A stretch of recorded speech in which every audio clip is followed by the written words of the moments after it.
Hi, my name is Anthony Milla. I'm the Life Skills Coordinator here at the Brevard Center for the College Internship Program.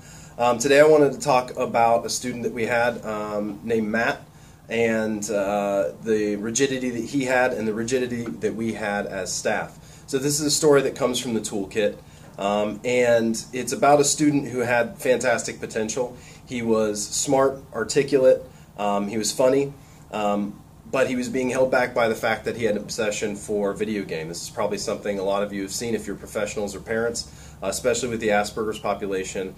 They have a specific thing that they have an interest in, and that takes up a lot of their time.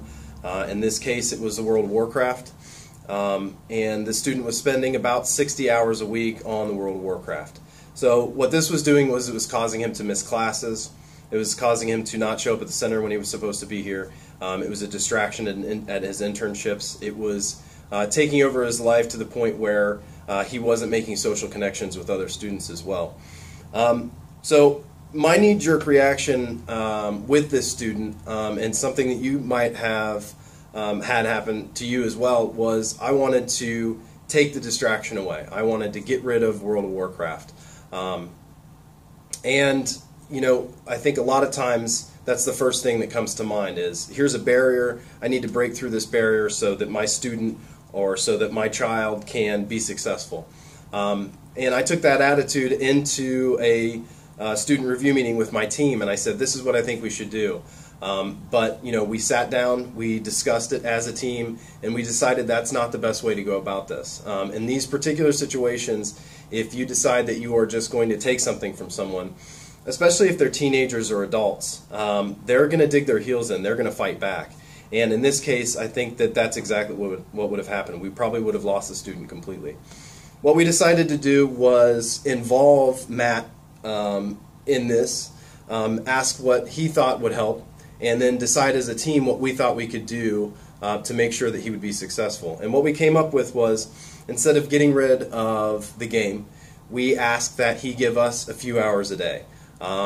You know, in the beginning, I think it was 1 or 2 hours a day that we asked for him to show up to certain classes, for him to go to his internships, or for him to show up to the center for certain modules. And it worked. He was willing to do that because we were not willing to take it away from him completely.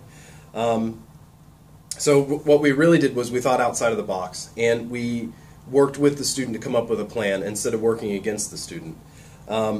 What ended up happening was he found that there were other things out there. He found that school was important to him. He found that his internship was important in getting him to his final goal, which was getting a career. He found that he did make friends here, and he did have things in common with some of the other students. And so the shift came from being, you know, 60 hours a week of World of Warcraft to a few hours a week of World of Warcraft and a few hours a week of responsibilities, and it really balanced out. And he was able to see, you know, that there are other things out there in the world other than whatever your main interest is. So I think, you know, the moral of this story is to work with the student and not against them, and to recognize that sometimes we are just as rigid as the students that we're working with. We can't expect to get rid of rigidity in a student while being rigid ourselves as staff or as parents. So it's really important that you work with the student, you find out what it is that's motivating them, and what their goals are, and you work with them to let them know what your goals are for them. And then, you know, you guys can come up with a plan as a team, as opposed to you know, telling them what it is that they're going to do for you.